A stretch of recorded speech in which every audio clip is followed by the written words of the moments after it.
ಆತ್ಮೀಯ H60 news ಅರ್ಥಾತ್ ಸೀತಾರಾಮ್ ನ್ಯೂಸದ ವೀಕ್ಷಕರೇ, ನಾನು ನಿಮ್ಮವ ಎಂ ಆಯುಧ ಮಲ್ಲಪ್ಪ ಜೊತೆ ಅವರು. ತಾವು ಈಗ ಸುದ್ದಿಗಳ ಲೋಕಕ್ಕೆ ಎಂಟ್ರಿ ಹೊಡಿತಾ ಇದ್ದೀರಿ.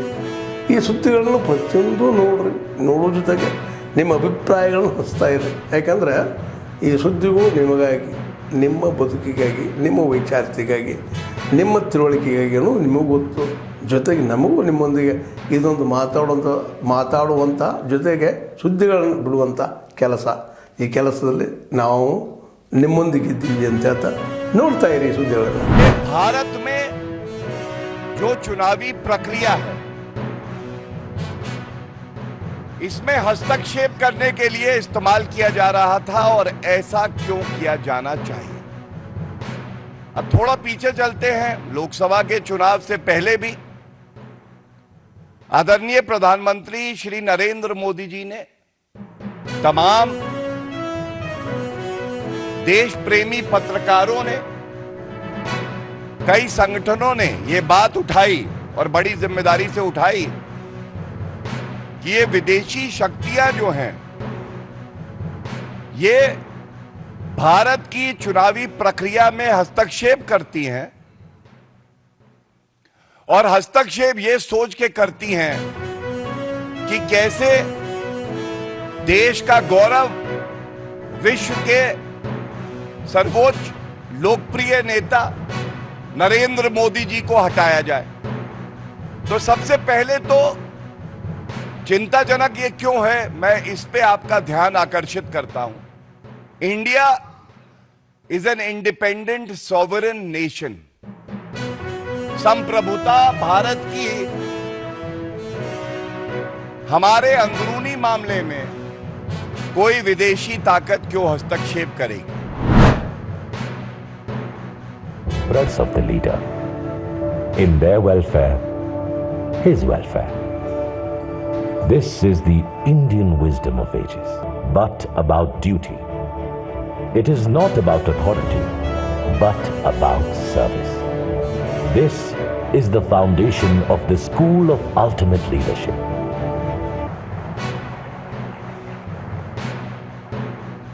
The school of ultimate leadership की स्थापना विकसित भारत की विकास यात्रा में एक बहुत महत्वपूर्ण और बहुत बड़ा कदम है। इस संस्थान के नाम में ही सॉल है ऐसा नहीं है।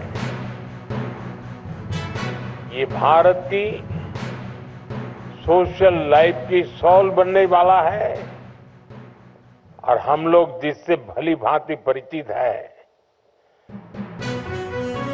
बार बार सुनने को मिलता है, आत्मा। अगर इस सॉल को उस भाव से देखें तो ये आत्मा की अनुभूति कराता है। आने वाले समय में लीडरशिप सिर्फ पावर तक सीमित नहीं होगी। लीडरशिप के रोल में वही होगा जो इनोवेशन और इम्पैक्ट की कैपेबिलिटीज हो।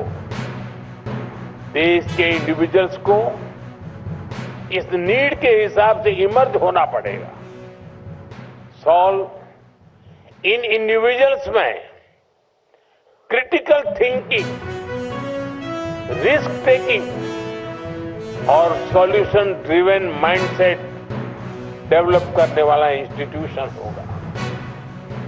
आने वाले समय में इस संस्थान से ऐसे लीडर्स निकलेंगे जो डिसरप्टिव चेंजेस के बीच काम करने को तैयार होंगे। यह आदर्शवान मौका है, वह इसलिए कि विश्व की महान नेता आदरणीय प्रधानमंत्री नरेंद्र मोदी जी से ही नेतृत्व का पाठ पढ़ूंगा। आदरणीय प्रधानमंत्री जी, मेरे बड़े भाई, आपने अपनी बुद्धिमानी, साहस और करुणा से भरे नेतृत्व से भारत को केवल 10 ही वर्षों में प्रगति की पथ पर अग्रसर किया है।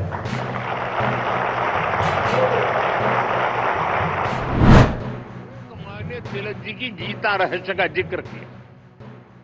गीता रहस्य संस्कृत गीता की व्याख्या है। तिलक जी ने मूल गीता के विचारों को लिया और मराठी बोध से उसे और ज्यादा जन सुलभ बनाया। ज्ञानेश्वरी गीता में भी संस्कृत पर मराठी में टिप्पणी लिखी गई। आज वही ज्ञानेश्वरी देश भर के विद्वानों और संतों के लिए गीता को समझने के लिए एक मानक बन गई। मराठी ने दूसरी सभी भारतीय भाषाओं से साहित्य को लिया है और बदले में उन भाषाओं को भी समृद्ध किया है।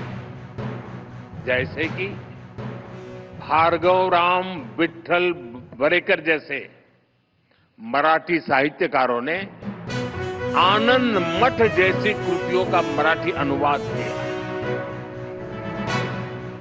विंदा करंदीकर, इनकी रचनाएं तो कई भाषाओं में आई। उन्होंने पन्नाधाय, दुर्गावती और रानी पद्मिनी के जीवन को आधार बनाकर रचनाएं लिखी। यानी भारतीय भाषाओं में कभी कोई आपसी बैर नहीं रहा। भाषाओं ने हमेशा एक दूसरे को अपनाया है, एक दूसरे को समृद्ध किया है। साथियों, कई बार जब भाषा के नाम पर भेद डालने की कोशिश की जाते हैं तो हमारी भाषाओं की साझी विरासत ही उसका सही जवाब देती है।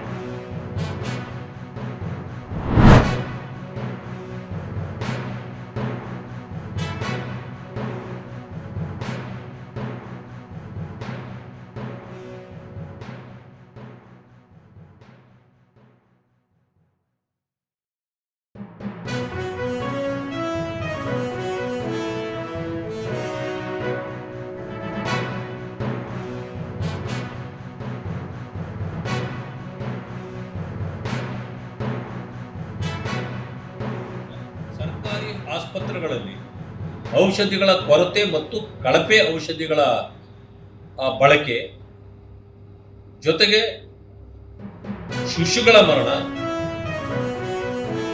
ಮತ್ತೆ ಗರ್ಭಿಣಿ ಸ್ತ್ರೀಯರ ಇವತ್ತು ಮರಣ ಹೊಂದುತ್ತಾ ಇರತಕ್ಕಂಥದ್ದು, ಆತ್ಮಹತ್ಯೆಗಳು ಹೆಚ್ಚಾಗ್ತಾ ಇರತಕ್ಕಂಥದ್ದಕ್ಕೆ ಕಾರಣ, ಹತ್ಯೆಗಳಾಗ್ತಾ ಇರತಕ್ಕಂಥದ್ದು, ಇಂತಹ ಅನೇಕ ವಿಚಾರಗಳಿವೆ ಇವತ್ತಿನ ದಿವಸ. ಇವುಗಳೆಲ್ಲವನ್ನು ಆಮೇಲೆ ವಿಶೇಷವಾಗಿ ಪರಿಶಿಷ್ಟ ಜಾತಿ ವರ್ಗಗಳಿಗೆ ಇಟ್ಟಿರ್ತಕ್ಕಂಥ SC, SP, TSP ಹಣವನ್ನು ದುರುಪಯೋಗ ಮಾಡ್ತಾ ಇರ್ತಕ್ಕಂಥದ್ದು. ಈ ಸಾರಿ ಯಾವುದೇ ಕಾರಣಕ್ಕೆ ಹಣವನ್ನ ಗ್ಯಾರಂಟಿಗಳಿಗೆ ಬಳಸಿದ್ದೇ ಆದರೆ ಇಡೀ ರಾಜ್ಯಾದ್ಯಂತ ನಮ್ಮ ದೊಡ್ಡ ಹೋರಾಟವನ್ನ ಪ್ರಾರಂಭ ಮಾಡಬೇಕು. ಆ ಕಾರಣಕ್ಕೆ ಭಾರತೀಯ ಜನತಾ ಪಕ್ಷ ಕೂಡ ಸಂಪೂರ್ಣ ಸಜ್ಜಾಗಿದೆ. ಇವತ್ತು ಆಯವ್ಯಯದಲ್ಲಿ 24-25ರಲ್ಲಿ ಕೇವಲ 57% ಅಷ್ಟೇ ಖರ್ಚು ಮಾಡಿದರು. ಇನ್ನು 41-42% ಖರ್ಚಾಗದೆ ಉಳಿದಿದೆ. ಇದು ಕೇವಲ 15-20 ದಿವಸದಲ್ಲಿ ಹೇಗೆ ಖರ್ಚು ಮಾಡಲಿಕ್ಕೆ ಇವರಿಗೆ ಸಾಧ್ಯ ಇದೆ? ಇದನ್ನು ನಾವು ಕಾದು ನೋಡ್ತಾ ಇದ್ದೇವೆ. ಈ ಆಯವ್ಯಯ ಬಂದ ಮೇಲೆ ಇದಕ್ಕೆ ಏನ್ ಮಾಡಬೇಕು ಅನ್ನೋದ್ರ ಬಗ್ಗೆ ನಾವು ಪ್ರಸ್ತಾಪ ಮಾಡುವಂತ ನಾವು ತೆಗೆದುಕೊಂಡಿದ್ದೇವೆ. ಆದ್ಮೇಲೆ ಎಲ್ಲ ಸುದ್ದಿಗಳನ್ನು ನೋಡಿದ್ರಲ್ಲ, ಏನು ಅನಿಸ್ತು ನಿಮಗೆ? ಇದರಲ್ಲೇ ನಿಮ್ಗೆ ಲೈಕ್ ಆಗಿರ್ಬೋದು, ಡಿಸ್ಲೈಕು ಆಗಿರ್ಬೋದು, ಕಾಮೆಂಟ್ ಬೇಡಪ್ಪ ಅಂತೂ ಅನಿಸಿರ್ಬೋದು, ಕಾಮೆಂಟ್ ಮಾಡಬೇಕಪ್ಪ ಅನಿಸಿರ್ಬೋದು, ಶೇರ್ ಮಾಡಬಾರ್ದಪ್ಪ ಅನಿಸಿರ್ಬೋದು, ಅದು ಮಾಡಬೇಕು ಅನಿಸಿರ್ಬೋದು. ಏನಾದರೂ ಆಗಲಿ ಶೇರ್ ಮಾಡ್ತಾಯಿರಿ, ಈ ನ್ಯೂಸ್ಗಳನ್ನ ಹಂಚ್ತಾ ಇರಿ, ಜೊತೆಗೆ ಇದಕ್ಕೆ ಸಬ್ಸ್ಕ್ರೈಬ್ ಆಗ್ತಾಯಿರಿ ಅಂತ ಹೇಳ್ತಾ H16 ನ್ಯೂಸ್ ಅರ್ಥಾತ್ ಹೇ ಸೀತಾರಾಮ್, ಇದು ಸತ್ಯದ ಕೈಗೆ ನಡಿ. ವಂದನೆಗಳು.